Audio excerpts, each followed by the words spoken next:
The doorbell rang just as I was finishing the last sip of my coffee. The afternoon had been quiet, almost too quiet, with rain tapping against the window in steady, patient rhythm.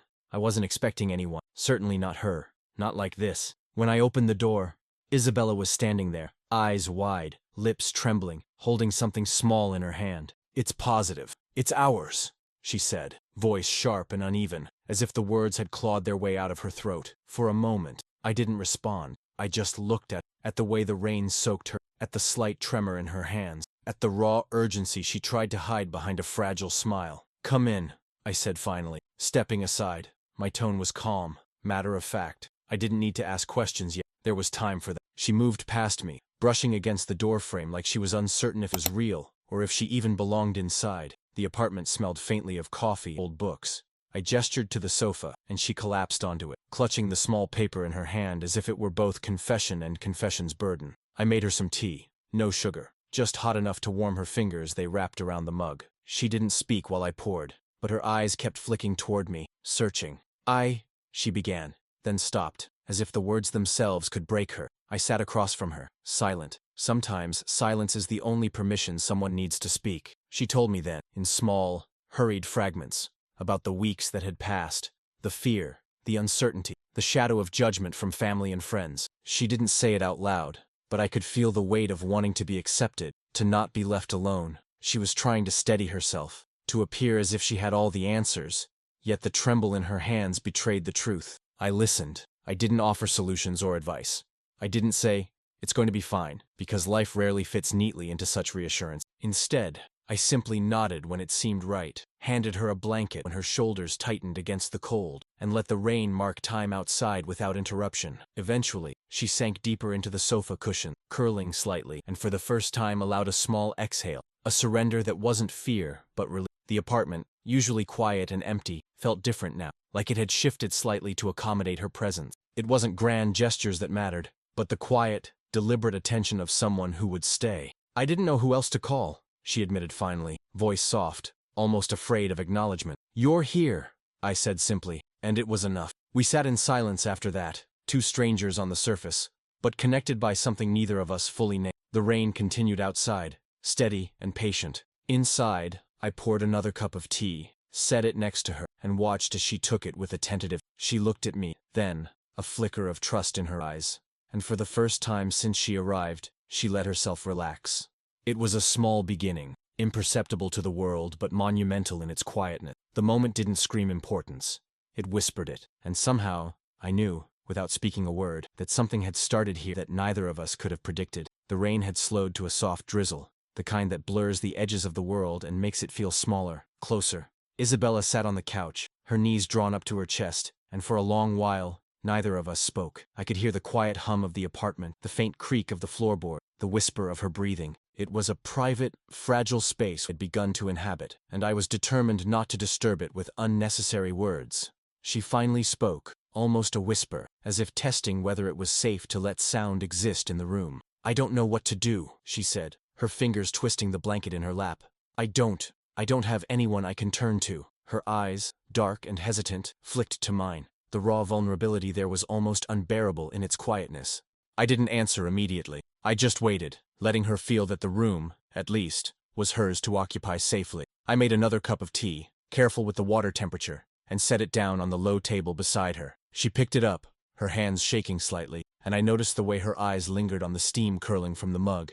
I sat back in my chair, arms resting lightly on the sides, and just watched. Sometimes the absence of words is what allows understanding to grow. She talked then, halting, about the weeks before the test, the sleepless nights, the unsteady steps, the fear of being judged. She admitted, in fragments, the pressure she felt from her family, from herself, from the world she couldn't quite trust.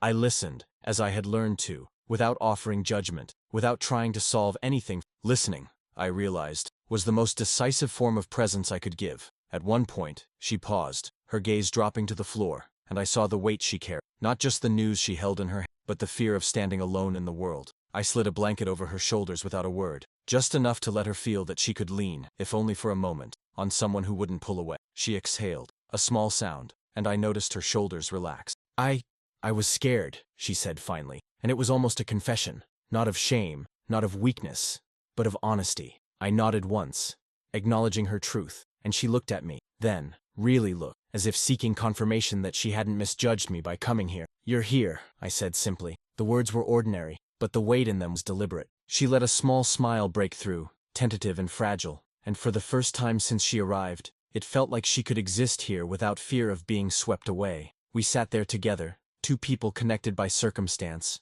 yet slowly finding the beginnings of trust. I could feel the shift, quiet and unremarkable to anyone else but monumental. The rain outside continued its soft rhythm, a gentle percussion against the windows, and inside, the space felt like it was holding its breath along with us. The next morning, sunlight filtered weakly through the clouds, painting the apartment in pale gold. Isabella was already awake when I stepped into the kitchen, her hair still damp from a hurried shower, her eyes wide and guarded. She smiled faintly when she saw me, but it was careful, the kind that still carries questions in its corners. "I didn't sleep much," she admitted, voice low, almost apologetic. She moved to the counter, fiddling with a mug as if it could anchor her to the present. I poured coffee for both of us, noticing the slight shake in her hands. I didn't comment. I didn't need to. Presence, sometimes, is more reassuring than words. We drank in silence letting the warmth of the mugs seep through our fingers. Then she began to speak, more to herself than to me. I never had anyone I could count on," she said, voice fragile, almost a whisper. "I've always had to manage alone, and now," she trailed off, as if the thought of explaining the rest might fracture her completely. I sat across from her, leaning back in my chair, and watched. There was no judgment in my eyes, no need for her to defend herself. I simply offered the steadiness of my presence, the kind that doesn't flinch at the weight of another's vulnerability. "You're not alone," I said quietly. She looked up then, eyes meeting mine, searching for reassurance. I held her gaze without force, letting the words sink slowly into the space between us.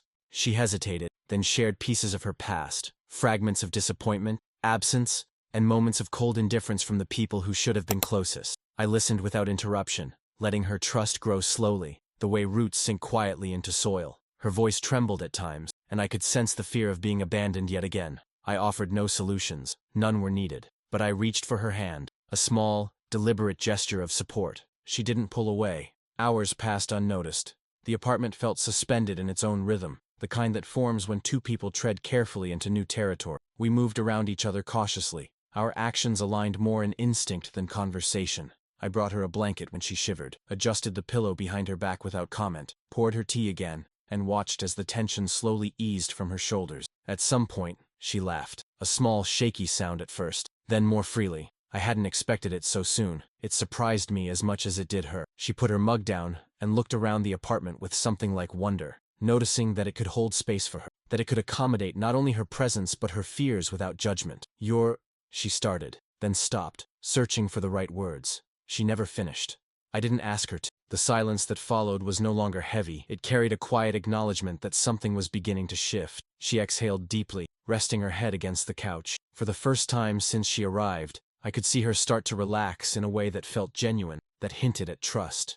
The rain returned softly outside, a gentle backdrop to the fragile equilibrium inside. We didn't speak again for a while, letting the small rituals, tea, quiet movement, the hum of life, do the work of building a bond that neither of us fully named yet. It was enough that she was here, that I was here, and that neither of us had to pretend the world was anything other than it was.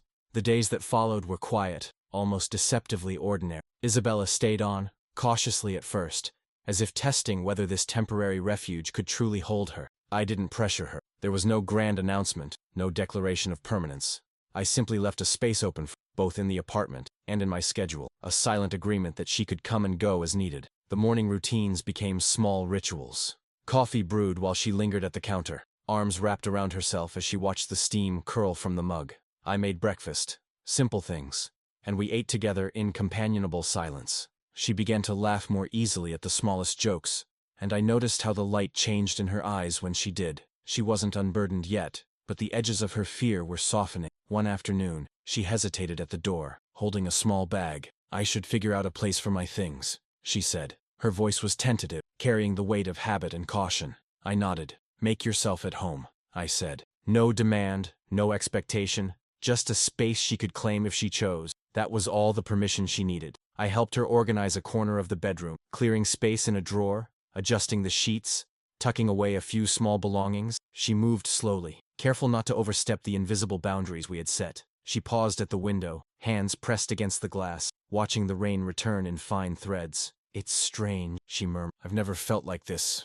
Aloud. I didn't respond immediately. Instead, I adjusted the chair near the window, creating a small nook where she could sit and watch the world without being alone. She glanced at me, half smile, and settled into the space. I made tea and placed it beside her, and for the first time, it seemed she could breathe without fear of being judged or abandoned. Evenings became a steady rhythm. We cooked together sometimes, each action synchronized in quiet cooperation rather than conversation. Sometimes I would leave the room for a few minutes to let her have privacy, and she would pause in her task, unsure whether to speak or remain in silence. Each moment reinforced that she could exist here, fully herself, and still be chosen. One rainy night, she rested her head on the couch and looked at me with something like curiosity, guarded yet tentative. "Do you really mind if I stay longer?" she asked, almost afraid of the answer. "I don't mind," I said simply. No elaboration, no conditions. It wasn't about obligation or charity. It was a choice. She smiled softly, her first unguarded expression since she arrived, and let herself lean into the quiet comfort of the apartment, into the steady presence I offered without question. The city beyond the windows faded into shadows and drizzle, but inside, the apartment had begun to feel like a small sanctuary, one that could hold both of us without forcing explanations, without demanding immediate trust. She was learning, slowly, that she could stay, that she could be chosen, even without insisting. The mornings had settled into a gentle routine, a rhythm that neither of us needed to discuss aloud to understand. Isabella would wander into the kitchen first, bare feet brushing the floor, hair still damp from her shower, and I'd be there, coffee in hand, waiting without expectation. She'd pause at the counter, sip quietly, and for a moment, the world outside the windows didn't exist. I could feel her tension easing slowly, like a rope fraying at the edges, softening under gentle pressure. We began to talk in small ways, not about the big questions, but about the smallest details of life. What kind of coffee she liked, how she preferred her eggs, the music she hummed quietly while moving through the apartment. Those moments were deceptively simple, but they held more intimacy than any grand declaration ever could. It was as if the space we shared allowed the tiny pieces of her to breathe without fear. One afternoon, while folding laundry together, she laughed at something inconsequential, a sudden lightness that made me realize how rarely I had seen her truly unguarded. "You know," I said, half joking, "we should start thinking about names, just in case." Her eyes widened, and she looked down at the clothes in her hands, face tinged with pink. "Names?" she asked, unsure whether to laugh or retreat. "Yes," I said, casual, though I felt the seriousness of it settling between us. "Names have weight. They shape things, even before they exist." She bit her lip, hesitant, then offered a few, quietly at first, then with a shy confidence that surprised me. I suggested some too, careful not to impose, just letting the conversation flow like water finding its path. It was in those small exchanges that I began to understand the depth of, not just for security, but for acknowledgement. Every suggestion, every gentle correction, every tiny laugh or glance that lingered a second too long was a stitch in the fragile fabric of trust. She was beginning to feel that she mattered here, not as a burden, but as someone actively chosen. The apartment had grown softer in tone, warmer in light, as if the space itself had adapted to her presence. She placed a small vase of flowers on the windowsill, a quiet insistence that this was her place now too. I didn't comment, but I noticed. The significance wasn't in words, it was in observation, in acknowledgement, in the slow acceptance of shared space. We started to plan small things together, meals, outings, even the simplest errands. Each act, ordinary on the surface, became a thread binding us closer. One evening, after a long day, she rested her head briefly on my shoulder while we folded sheets in silence, and I felt a clarity I hadn't expected. She was beginning to trust that presence could be steady, that choices could be made without drama, and that small promises often carried the weight of much larger. The rain returned again that night, persistent but gentle, tapping against the windows like a soft applause. I poured another cup of tea for her and handed it across the table. She took it without a word, a small nod, and I realized that in all the quiet ways we had begun to care for. Something important had started, something neither of us needed to name yet, that both of us felt keenly. The morning air was crisp, carrying the faint scent of wet pavement and distant traffic. Isabella sat beside me in the car, hands folded tightly in her lap, and I could feel the tension radiating, quiet but insistent. She hadn't said much since we left the apartment, only brief murmurs about traffic and the weather. I didn't press. There was no need. Sometimes the act of sitting together, moving toward something unknown, was enough to build trust. At the clinic, she hesitated at the entrance, glancing over her shoulder as if seeking reassurance that I would not leave. I placed a hand lightly on her back, a steady weight, a silent promise. She nodded, barely perceptible, and we walked inside. The waiting room was bright and sterile, the hum of machines and faint chatter creating a rhythm that made the quiet between us feel heavier. I didn't speak, didn't try to fill it. I simply let my presence be steady, unshakable, an anchor for her nerves. When it was our turn, the nurse led us to a small room, warm and private. Isabella perched on the examination chair, and I stood beside her, hand hovering over hers until she finally allowed me to hold it. The doctor began the procedure, and the screen flickered to life with shapes I didn't understand. Yet the sound that followed, steady, rhythmic, undeniable, was unmistakable. The heartbeat. I squeezed her hand gently, sensing the tension leave her shoulders in small increments. She exhaled softly, and for the first time that day, her eyes were not fixed on the screen, not on the future, but on the present. She looked at me then, silently searching for confirmation, for some quiet reassurance that this was okay, that she was allowed to feel relief. I nodded once, softly, letting her see that the weight of the world need not rest on her alone. The moment stretched, delicate and profound as the rhythm of that tiny heartbeat filled the room. Isabella's lips parted, perhaps to speak, but she didn't. She simply rested her head slightly against my shoulder, a brief gesture that carried more meaning than words could convey. I rested my forehead lightly against hers, and in that stillness, the magnitude of what we faced together was clear. There was no panic, no demand, only presence, choice, and a quiet kind of certainty. After the appointment, as we walked back to the car, Isabella was quieter, but not tense. Her hand found mine again, and she squeezed it with deliberate ease, a small act of trust. I didn't say anything, didn't offer guidance or reassurance beyond that physical acknowledgement. It wasn't necessary. The connection had been made, unspoken but undeniable. The city passed in a blur of wet streets and muted colors, yet inside the car, the space felt grounded, safe, deliberate. We didn't discuss names, plans, or fears. That wasn't needed. For now, the heartbeat itself was enough, a signal that life, fragile and extraordinary, had begun, and that we were quietly choosing to face it together. The drive home was quiet, the streets slick with recent rain, lights reflecting off the asphalt in soft, fractured patterns. Isabella stared out the window, her profile framed by the pale light, and I kept my eyes on the road, giving her space while remaining present. There was no need for words yet. Sometimes, the act of simply being there, steady and unshaken, is enough to convey that someone is not alone. She finally spoke, her voice hesitant, carrying both fear and a fragile curiosity. "Do you think we could raise this together?" The words stumbled out, tentative, as if testing the boundaries of reality. I didn't answer immediately. I let the car hum beneath, the tires brushing wet paint, the rhythm of the city outside filling the silence between words.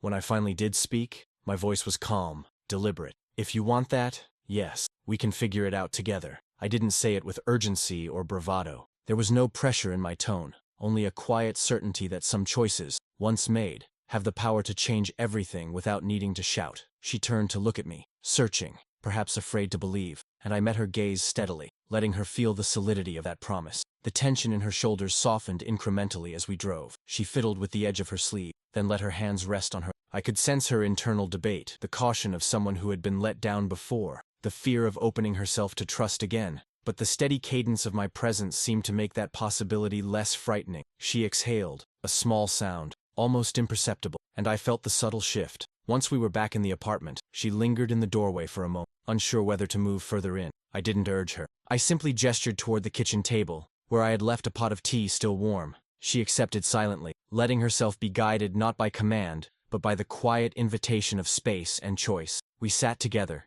tea in hand, the faint steam rising between us. I let her lead the conversation, choosing what to share and what to withhold, letting her feel that trust was hers to grant, and that I would not demand more than she could offer. The small room, illuminated by the soft light of the late afternoon, became a cocoon, holding us in a delicate equilibrium. She smiled briefly, a small, cautious expression, and I understood that the gravity of her question had been met not with urgency or drama, but with deliberate, shared consideration. We weren't defining every detail of the future. We weren't making grand declarations. We were simply beginning, quietly, intentionally, together, letting the decision to stay, to face this new life, emerge not from pressure, but from mutual presence. The rain began again, tapping lightly against the window, We sipped our tea in silence, letting the sound and warmth mark the start of something neither of us could yet name, but both of us understood in the marrow of our bone. Isabella had invited me to her sister's small gathering, and I agreed without hesitation. The invitation carried a weight I understood but did not judge. Family functions are often arenas of scrutiny, subtle pressure, and inherited expectations. I didn't need to navigate the intricacies for her. My role was presence, steady and deliberate. She seemed apprehensive as we approached the building, fidgeting with the strap of her bag, glancing at the streetlight reflections on wet pavement. Inside, the air was warm, perfumed with faint cooking aromas and laughter that felt at once familiar and alien. Isabella paused at the entrance, scanning faces, shoulders tense. I waited patiently, giving her the space to orient herself without words.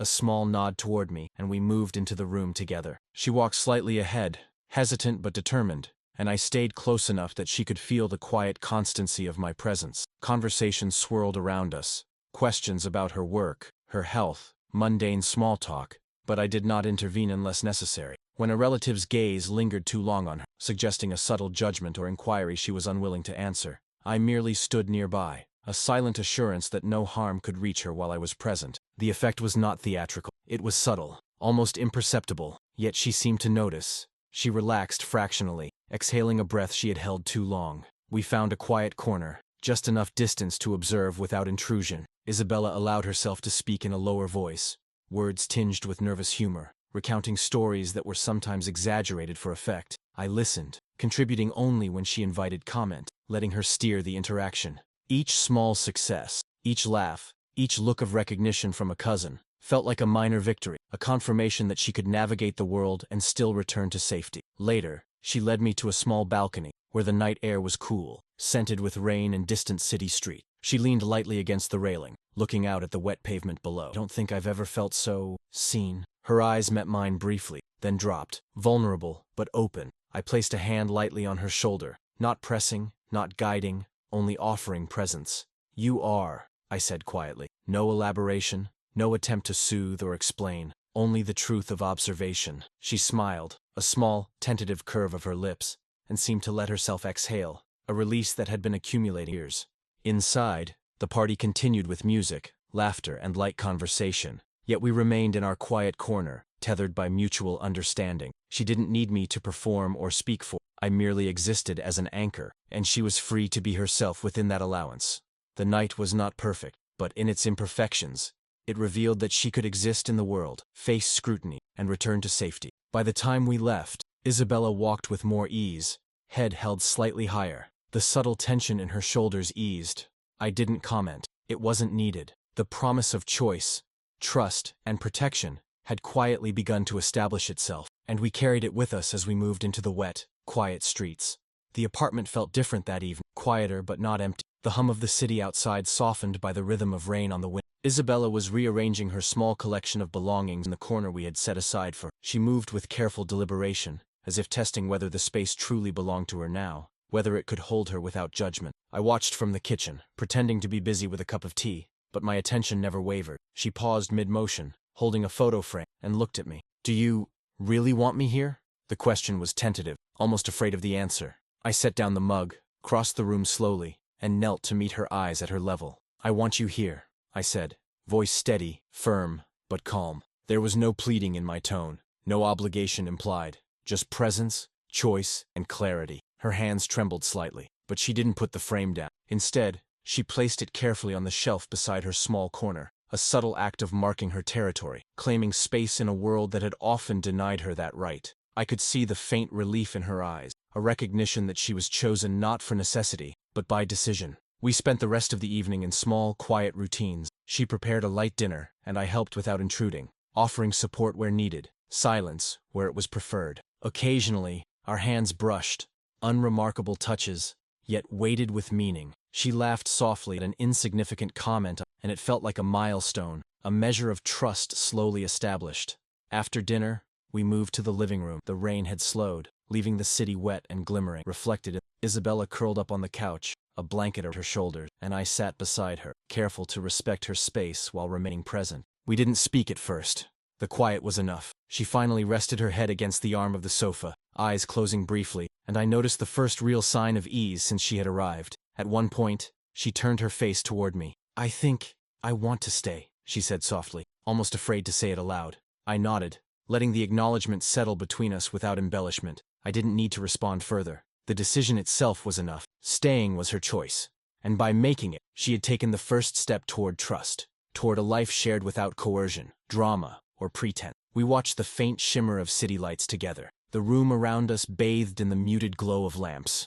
No words were necessary to define what had begun. The act of staying, the quiet recognition of belonging, was monumental in its subtlety. For the first time, she existed here without hesitation, and I existed beside her, steady and unshaken, as the world outside continued, indifferent and endless.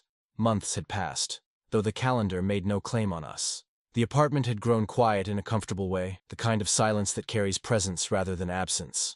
Isabella moved through the rooms with ease now, her belongings fully settled, the space marked by her touch as much as by mine. The small routines we had built, the shared coffee, the folded laundry, the careful attention to meals, had solidified into something enduring, a rhythm that needed no announcement. She sat on the couch one evening, hands resting lightly on the small swell of her belly, and looked at me with a mixture of wonder and contemplation. The baby had yet to arrive, yet the changes it brought were already tangible, subtle but profound. She tilted her head, eyes reflecting the soft glow of the lamp, and I saw a question forming, unspoken, about what this life might mean, what it might demand of her, and what it might bring to both of us.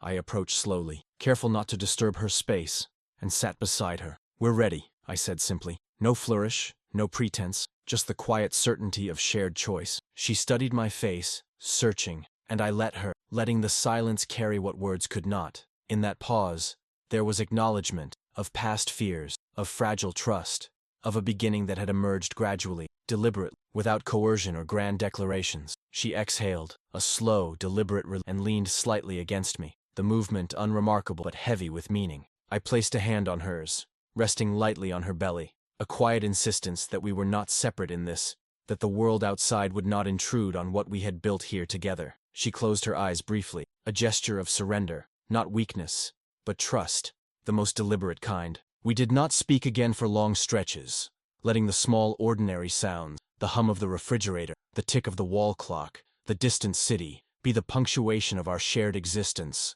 Even without words, there was conversation in the way we moved, in the occasional brush of hands, in the decision to stay present without demand. Each gesture reinforced the quiet truth that home is not merely a space, but the feeling of safety chosen repeatedly, consciously, together. By nightfall, the rain returned lightly, tapping the windows with gentle persistence.